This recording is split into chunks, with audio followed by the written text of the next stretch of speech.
La misandrie chez certaines femmes noires nées en diaspora. Bonjour à toutes et à tous. Aujourd'hui, nous allons explorer un sujet délicat mais essentiel. La misandrie chez certaines femmes noires nées en diaspora. Avant toute chose, il est important de préciser que la misandrie n'est pas universelle et qu'elle ne définit pas toutes les femmes noires.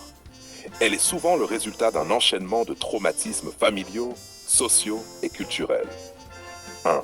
Les causes familiales et intergénérationnelles. La racine de cette méfiance se trouve souvent dans la famille et l'histoire personnelle.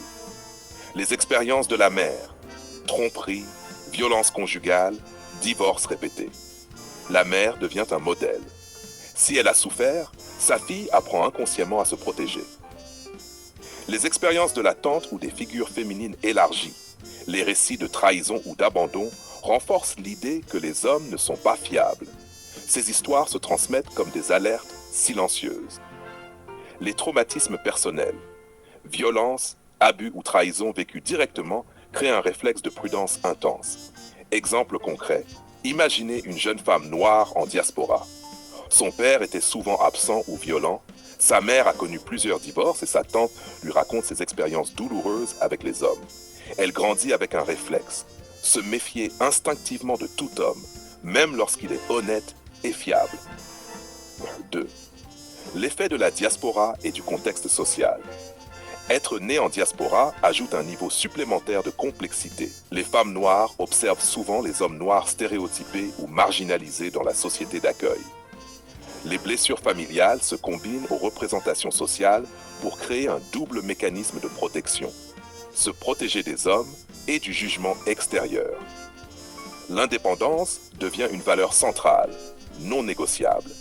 Exemple concret, une femme voit son père absent, sa mère surchargée et les hommes noirs souvent caricaturés dans les médias. Même lorsqu'un homme stable et fiable apparaît, elle reste sur la défensive, testant chaque geste et chaque parole pour s'assurer qu'il est digne de confiance. 3. Conséquences sur les relations. Cette posture a des impacts clairs sur les relations.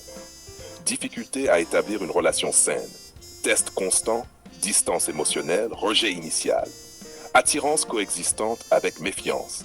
Elle peut être intéressée, mais refuse de s'exposer émotionnellement.